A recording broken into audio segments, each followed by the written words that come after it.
Hello and welcome to a patch review. So this is patch 14.7. It is out today. Originally I was going to do this on Monday, but I wanted to do some tutorials because I thought it'd be very useful. Usually on this channel it's mostly just VOD reviews and or small like tutorials while I VOD review. And then some, like every week I want to do like a little bit of like a state of the game, what I think is strong, what I think is weak, and if it's a patch week, which is every 2 weeks, I'll do a patch note review, which is what this video is. So make sure to like and subscribe if you like the content. Also, guess what? I fixed the pen program. We can now draw on the screen again. Isn't that exciting? I don't know if people like the pen. A lot of people used to say, I remember I had a couple comments where like your handwriting is really shit, but like I want you guys to know I'm actually an artist. It's just because I'm using my mouse and I'm too lazy to take out my graphic tablet. But anyways, jokes aside and funniness aside, make sure to like and subscribe to Mort Dog. So that's where these patch notes come from. I blocked out the face with a little black box around my VTuber avatar, but I'll post the original video in the description, and you can totally just check it out. Make sure you like and subscribe, and he gives his take as a dev, and I'm just gonna give my take for purpose of my channel. All right, so first thing, system changes. So they are now making the wandering trainers. Ooh, I don't know why it's not. They're now making the wandering trainers into like sentinels. So you see these little dudes that like walk around and move. So you basically get like an extra unit instead of wandering trainers. Like when you pick the wandering trainers one. And then you could also, and then wandering vendors as well. I think they're also making it so that wandering trainer could get here, so you can have like a total of like 3 extra. Like you can have this, and then you can have the wandering trainer dummy with the 3 traits on it. Before, if you took wandering trainers, you weren't able to get this augment, or this prismatic augment, or gold augment. But now it is just added to the pool, so yay. There might be some really crazy games. In general, the wandering sentinels or the trainer sentinels, the main reason for this is like there's some traits, like for example like sniper, right, faded, right, there's some of these traits that like they really don't do anything on a stationary dummy. So having a unit that actually walks and moves and attacks and does like basic interactions can actually make use of these traits. So it does actually matter a lot, and it could make a lot of the traits a lot better as a dummy trait, because there were some of them that weren't that great when you got it as a dummy. For example, like sniper. So system changes. So they're making the prismatic orbs a little bit different. Ooh, I don't. So basically, masterwork upgrade. This one was broken. So basically, prismatic orbs, like when a prismatic orb dropped, everybody got a prismatic orb, but somebody can just get a masterwork upgrade, right? And then there was this happened to me, and I was so pissed. Because like even with prismatic orbs, they're supposed to be relatively similar strength. How is a masterwork upgrade the same as 2 component anvils? You know what I mean? Like you get like 1 item that you can make, and if you get bad components, they're not even a good item. Or you can make a radiant version of whatever item you want. It's like, what? It wasn't even close how much better this was. This one gave a little bit of gold, so they buffed it and they gave a little bit more gold. I still think this is one of the worst prismatic orbs, right? Because if you look at it, like I know I'm bitching, and before it was like some people get a prismatic orb and some people just didn't get anything. So this is obviously much better, right? Like prismatic orbs as a concept is just so much better.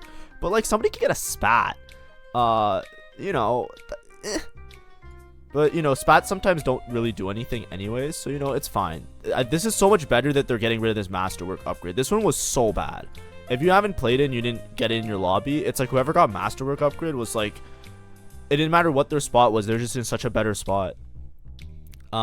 Stage 3 prismatic orb. They changed it now that this one, I don't know what the loot table is for the stage 3 ones. The stage 3 ones, yeah, whatever. I think like everything is buffed crazily. So now instead of masterwork and 7 gold, just the regular masterwork. I don't know how much of a difference it makes at stage 3. I still think masterwork is one of the most broken ones ever. I would prefer if they just removed it entirely from this stage as well. But you know, that's just me, obviously. Like, you know, maybe there's some merit. 3-star 4 costs bonus HP is dropped or raised. Okay, that's fine. I don't really care about that. And then hyper roll, For you to play hyper roll, this changed. I never play hyper roll. I don't really care. So I can't speak to it. So, you know, some nerfs, I guess. Hopefully it's enjoyable still.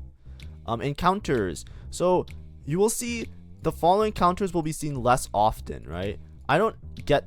I'm okay with that, right? So, Bard opening... This one was okay, right? So I'm going to put, like, okay. So I don't care that this one's it. This Lilia opening, I don't know why I hated it. The Lilia one is when she shuffles the augments. I hated this, but I don't know why. I kept asking people when I was playing with them, like, do you like it? And they're like, no. And I'm like, why? And they're like, I don't know. I don't know why everybody hates it. I hate it as well. I don't know what it is. It just fucks up the game somehow. But I can't tell you why. So, I don't know. And then Cho'Gath and Rakan Recombobulate. Now, you know which one I wanted to see here? You know which one I hate the most? Every single time I see Kha'Zix. Kha'Zix just fucking straight griefs the game. Because out of nowhere, he's like, oh, I guess you can level for 3 gold instead of 4 gold. It's like, fuck that guy. He shows up so often.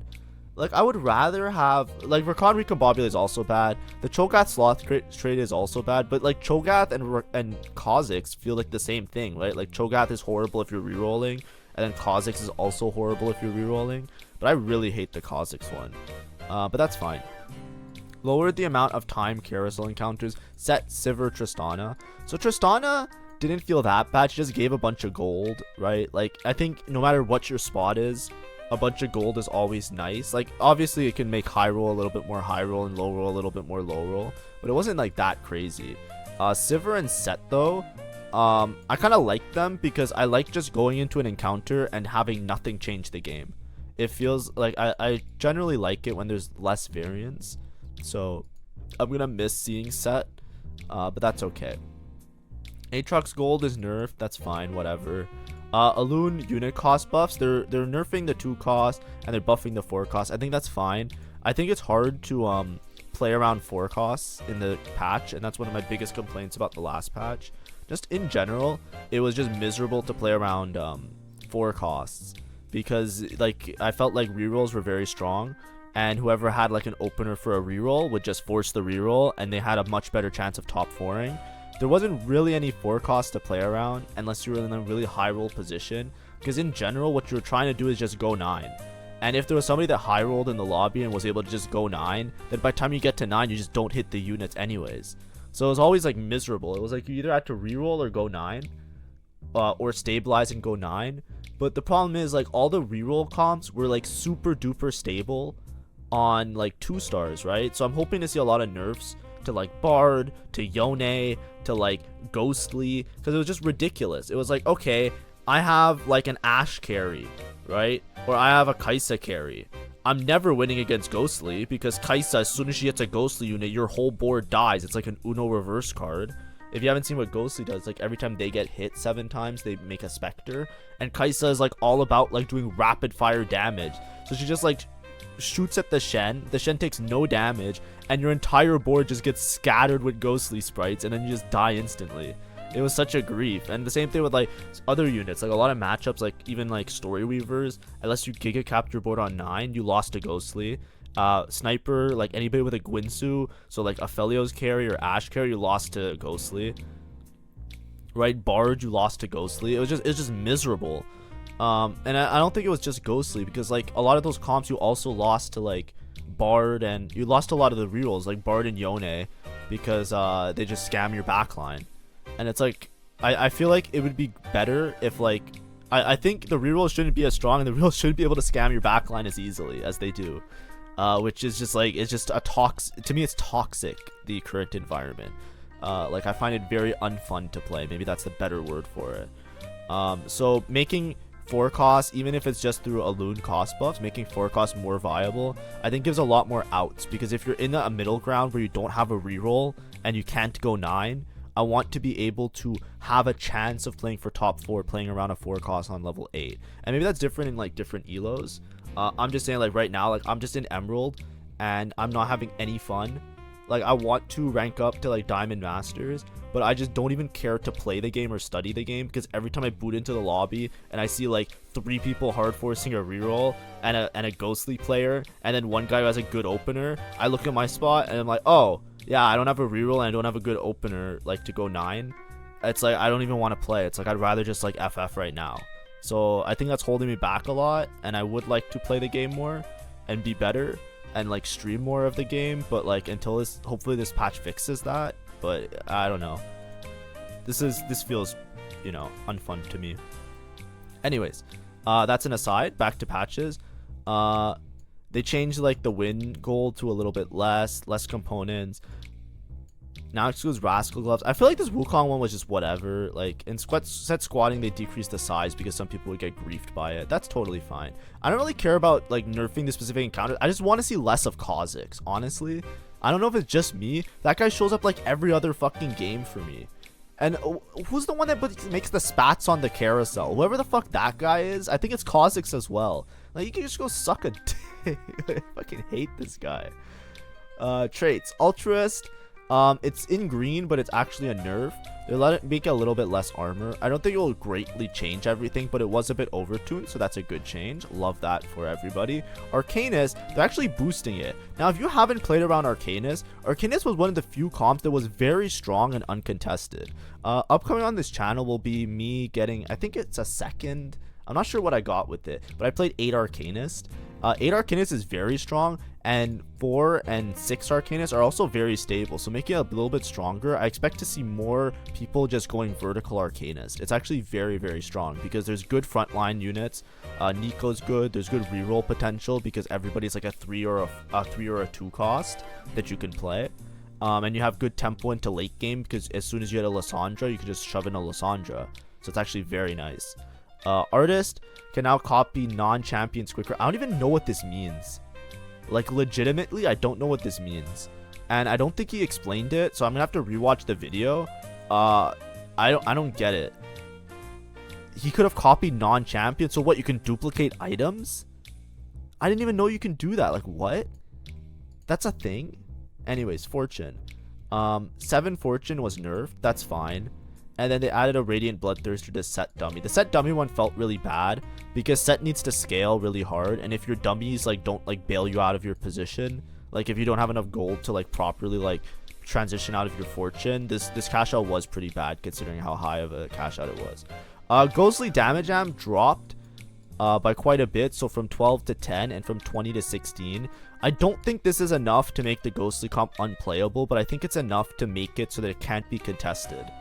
Right? I think if someone is still 3 stars Set, 3 stars Shen and 3 stars Alawi and 3 stars Senna, I still think that they're like in a good top 4 position because there's a lot of comps that do deal with attack speed that will just greatly like having one less Spectre, like let's see, 10, that's like 20% less. I'm trying to think. It's like it might make it so it's just far less reliable, right? If you've ever played against ghostly units, there's a lot of time where Shen is just 1v4ing at the end of the game.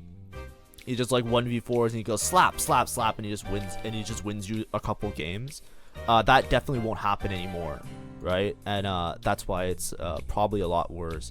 They didn't nerf 8 ghostly as much, and they didn't nerf 2 ghostly. So I still think like early game it's still like a good opener. It's just like it's gonna be harder to like use it to tempo to 9 unless you reroll a little bit. I think that's my thought process.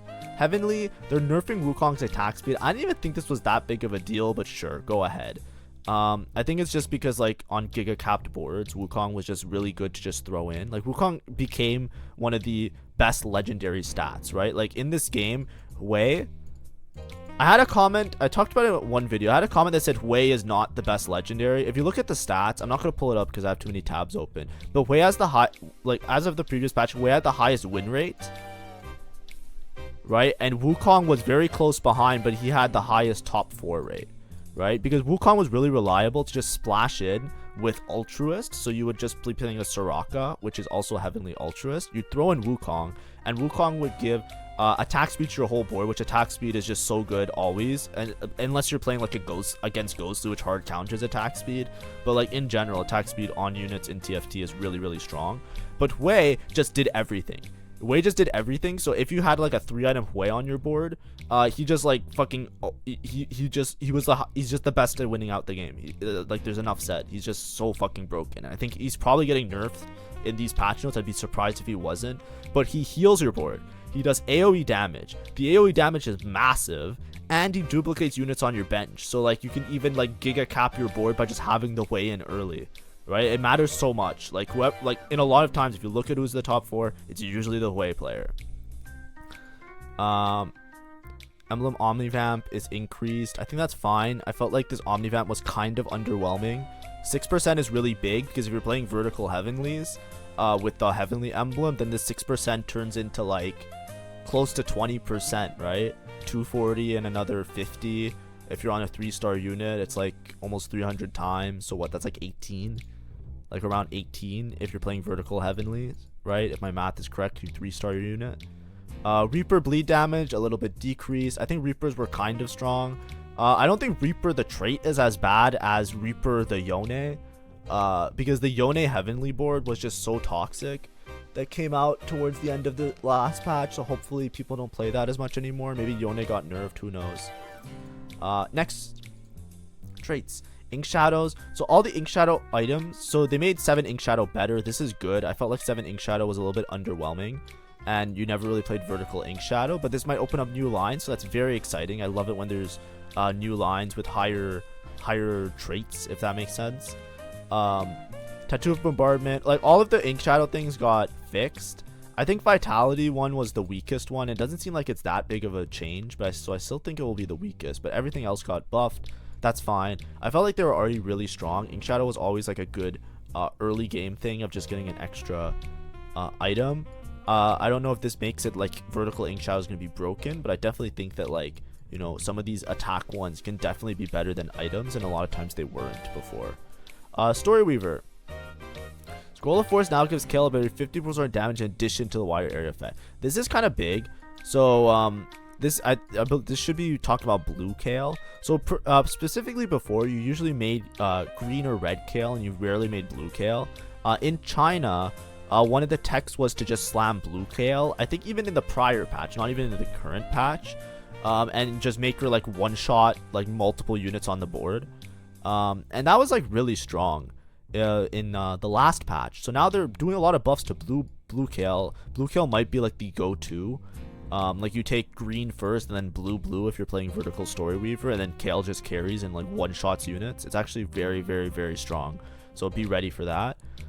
They upped the damage output, and then Talisman of Speed they dropped by 3%. I think that's fine. It was a little bit a lot, so like that's not too much. The Shred and Sunder dropping, this makes a big deal because it means that you probably have to build a Shred item at one point. Before, if you were playing Story Weavers and you had Kale, you could just like postpone never making a Shred item, because by the time like you get to by the time it's like late game and you can maybe get a Shred, by the time it's a late game and you're maybe switching off a Story Weaver, you probably already have Irelia, and then she would take over as the Shred and Sunder. But now it's like 20%.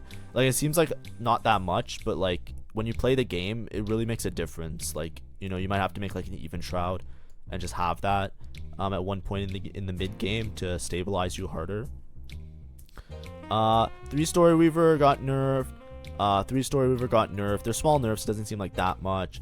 And then the per champ star level, they nerfed like in the middle of the pack. I don't really know the numbers and how well this translates and everything, but in general, I think this is fine.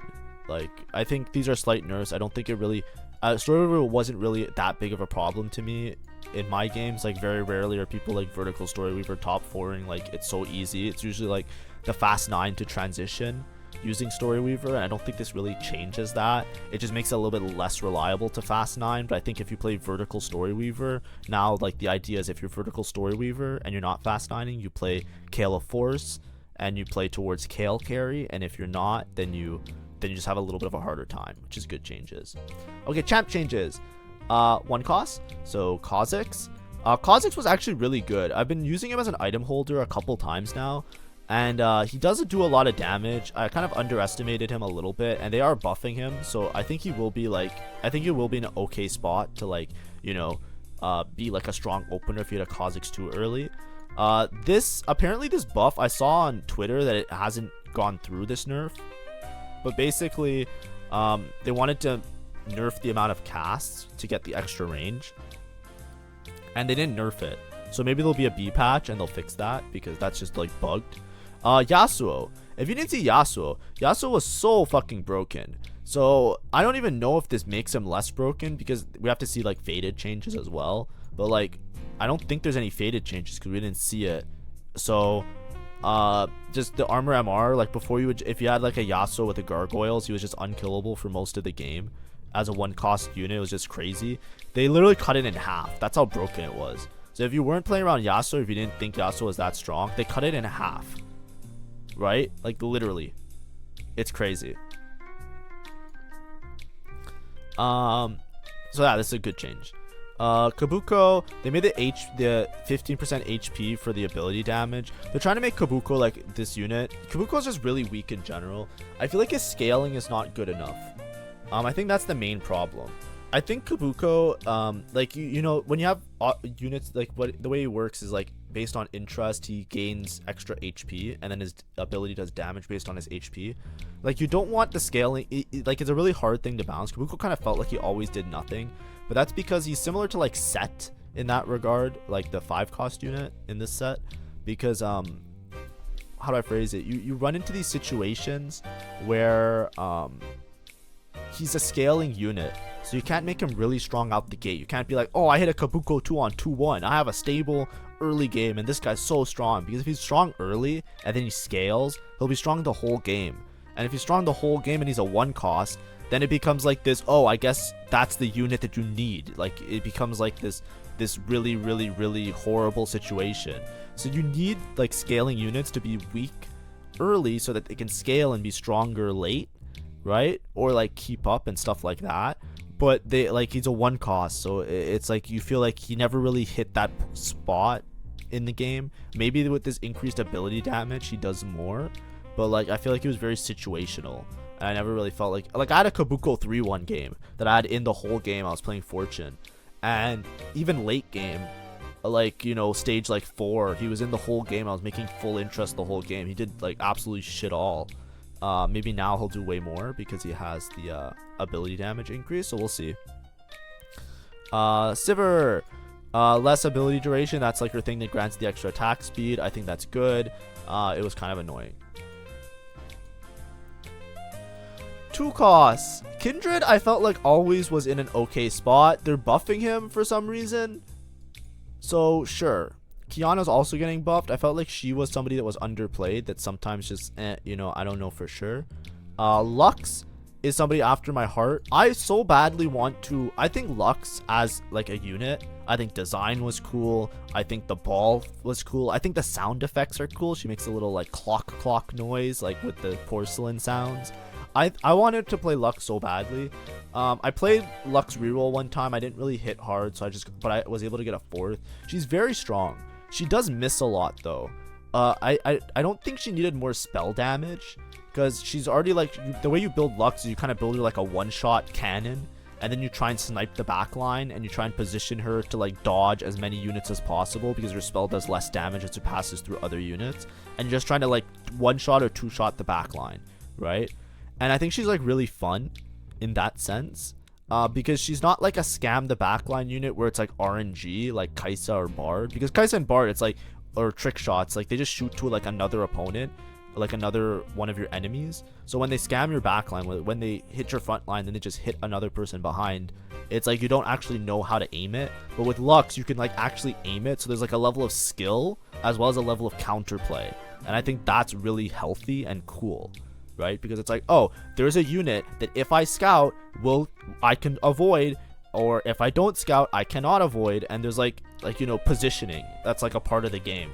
And I feel like with like trick shots, like, okay, how do I position against this? It's like the board may or may not start killing my backline, you know? It's like it's too much, like. So I thought Lux was always cool. She already did a lot of damage. She already was able to 1-shot if you made like a Rabadon's. This makes her a little bit more stable, like a Rabadon's JG, like just full 1-shot build when I played it. But the problem is that she misses, and I wish that instead of ability damage buff, it was like projectile speed moves faster. If you've ever seen a Lux And if you ever play Lux early game and you fight against a Kindred, the Kindred always wins because he just moves out of the way. And it's just so annoying because it's like, okay, great. It's like, what do I do? Like, you know, or if they're playing all melee carries and they're just jumping around, it's like, oh, I whiffed, right? I think that's her bigger problem. But we'll see. Maybe the spell damage compensates because there's still a lot of boards that don't scam, like a lot of like, you know, 5-cost backliners, they don't move, you know, there's stuff like that. Shen, they nerfed his 3 thing and then they made it so that he's not mana locked anymore. I think the mana locking, this was something that people didn't really know about. If you've ever seen it, so this is some nerd shit, right? So if you had eternal blades, there's like the Shen hero augment where Shen does like +3 attack range, right? So he does this like plus attack range, and he has the and basically what people would do is they would build him with a Guinsoo and put him in the back line and make him like a backline carry that one-shots everybody. That build was actually so bad. If you look at the stats, Guinsoo on Shen is like a +1. And a big reason for it was because he was mana locked. So like the Guinsoo didn't do that much at certain points. Like you can still get a top 4, right? But the Eternal Blades with the previous Ghostly, that the Ghostly was like super broken, it was way better just to still build Shen as a front line. You just put double Gargoyle on Shen, you say fuck it. You don't do this random like cookery where you put a Guinsoo on him. And I think now that he's no longer mana locked, I think it makes it a little bit more reliable for late game if he has a bunch of attack speed, or like specifically in those type of builds that maybe it's viable now. But like you know, I still think like if he's a frontline unit, like I know his like hero augment makes it seem like he can be like a backline carry, but you're just honestly just better. Like the best stats for his hero augment are building him with frontline items and playing vertical behemoth, and it's like averages in like the 2s as opposed to averages in like the 4 or 5 if you build him like with a Guinsoo as a backline carry. Anyways, 3-cost champs, they're nerfing his attack speed. It's by like 5%.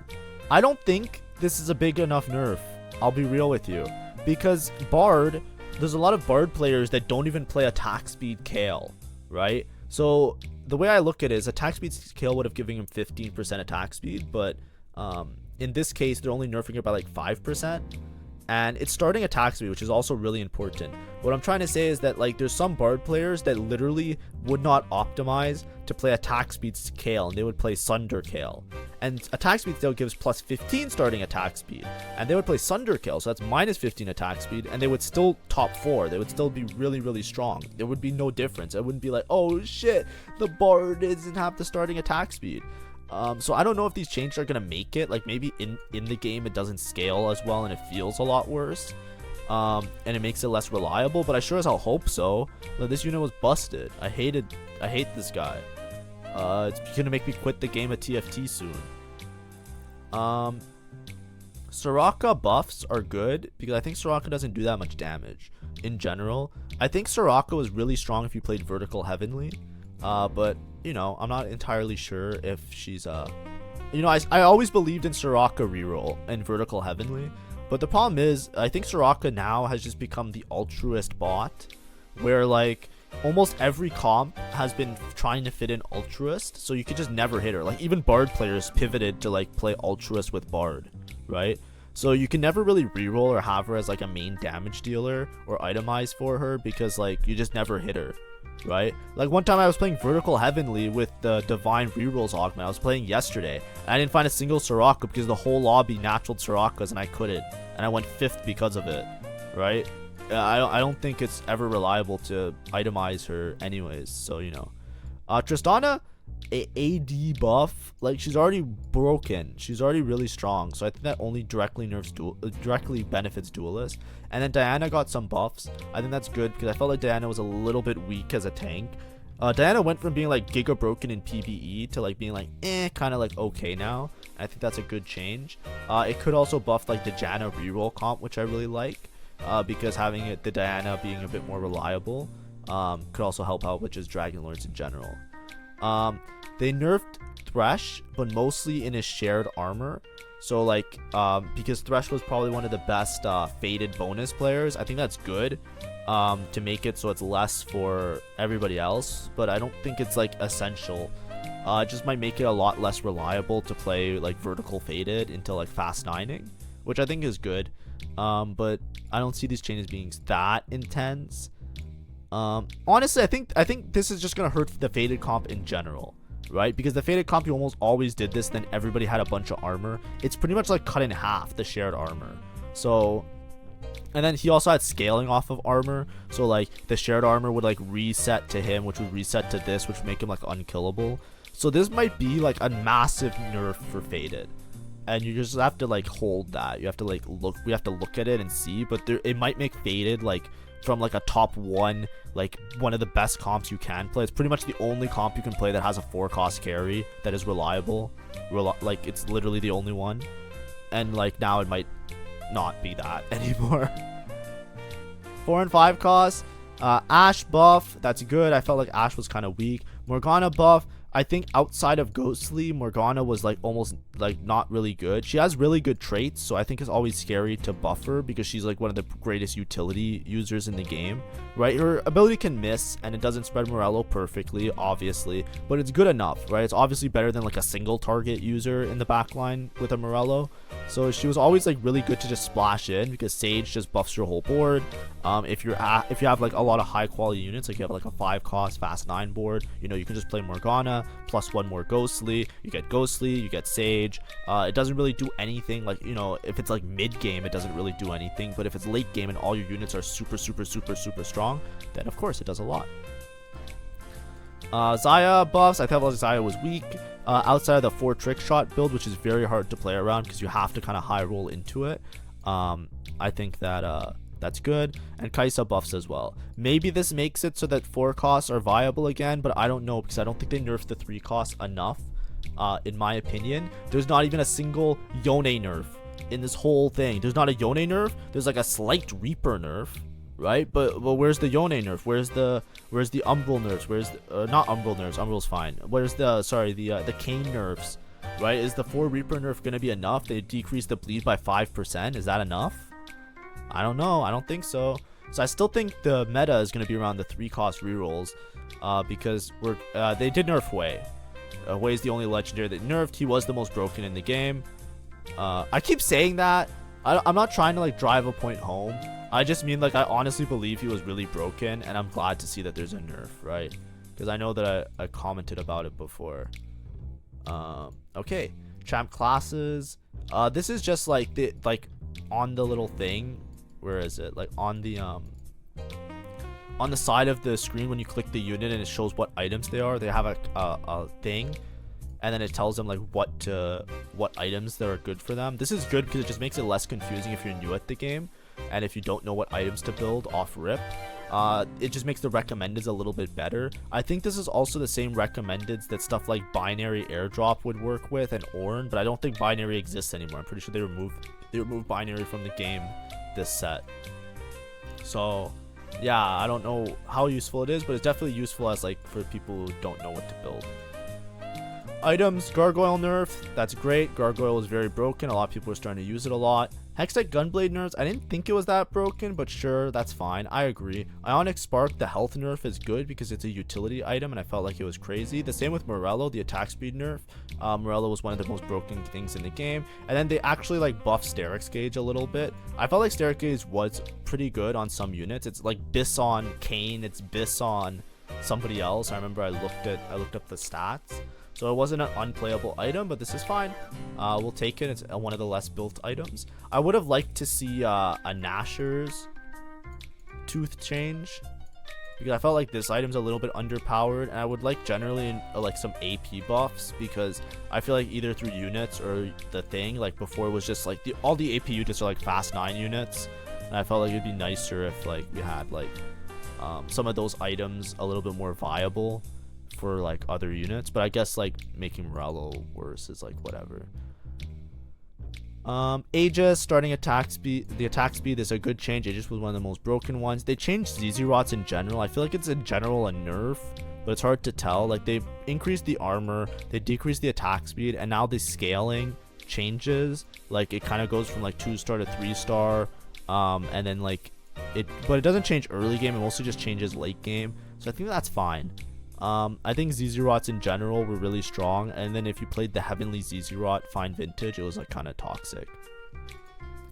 Fine Vintage, I was talking about these that were going to come. No longer counts PvE rounds. That's a great change. I think Fine Vintage was very strong, but it was also very risky, and now it's just a little bit more risky. And I think that now it's not like an insta click and like play it out as much as a, do I have a good spot for this, and can I actually make this work? And I think having to make decisions like that when taking augments is good for the game of TFT. So this is a great change.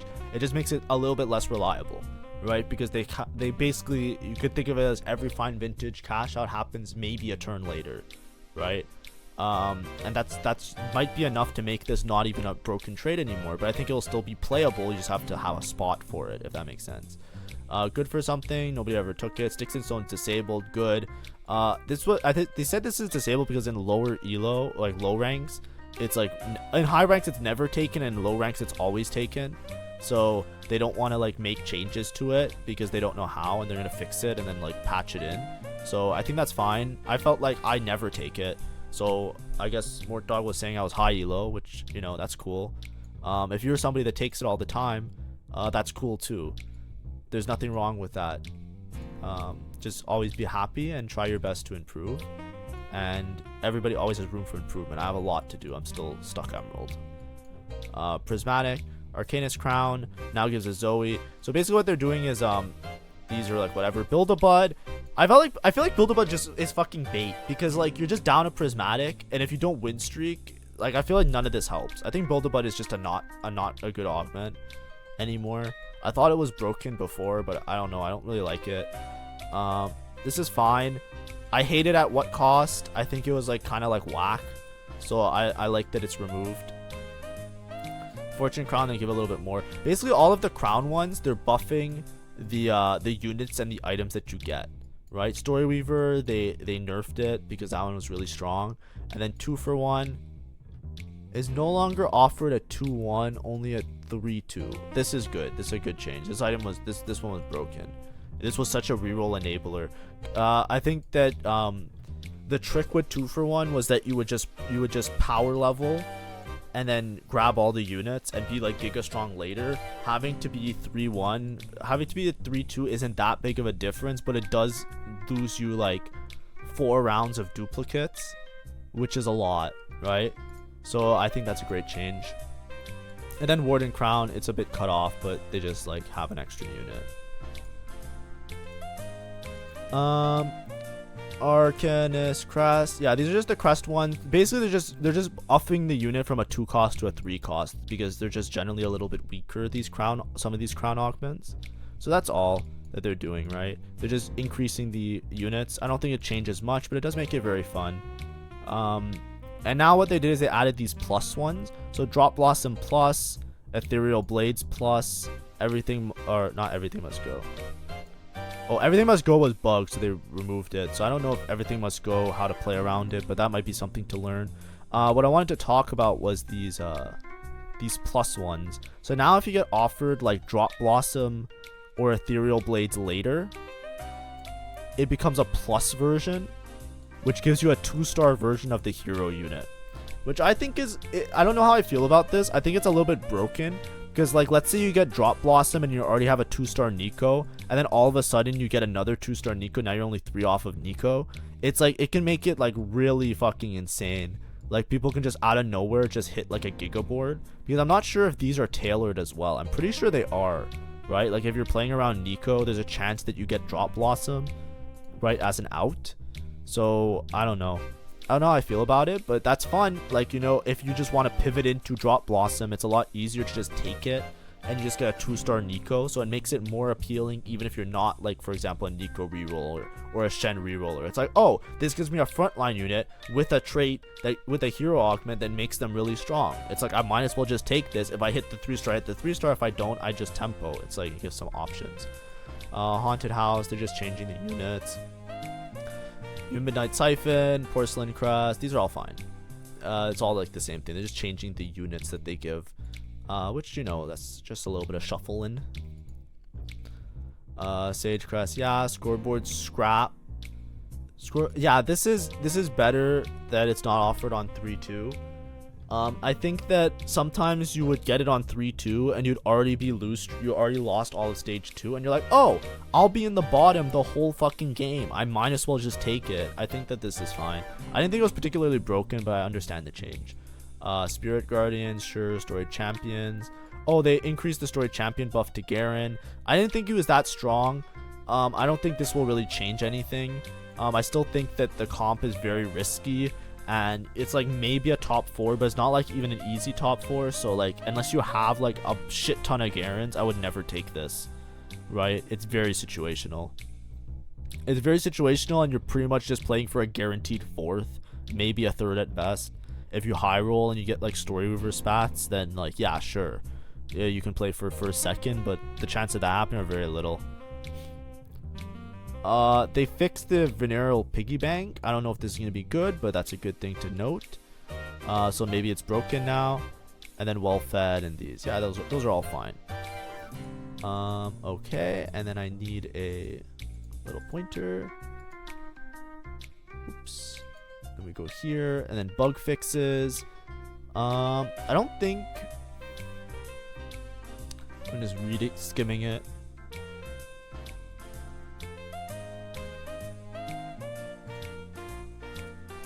I think these are mostly like visual. I don't think there was anything. I can't recall any particularly.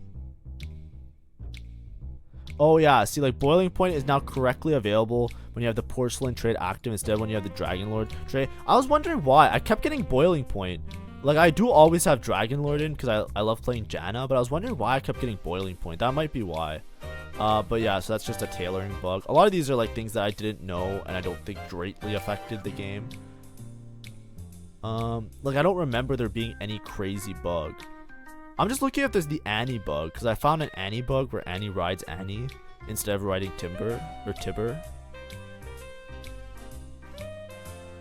Oh, he no longer permanently grabs their CC me. That's like if you saw on Twitter the Yone change or whatever. Anyways, so those are the patch notes. So my final thoughts. I think the meta won't change by that much. Maybe some forecasts are more viable, but I don't think they really change that much. Hopefully Ghostly is gone, but I don't think it will be. And Story Weaver Kale with blue Kale might be kind of crazy, so watch out for that. But anyways, this was a little bit of a long video. These patch note ones are a bit longer because it's just going through all the content. Hopefully my insights were a little bit beneficial to you.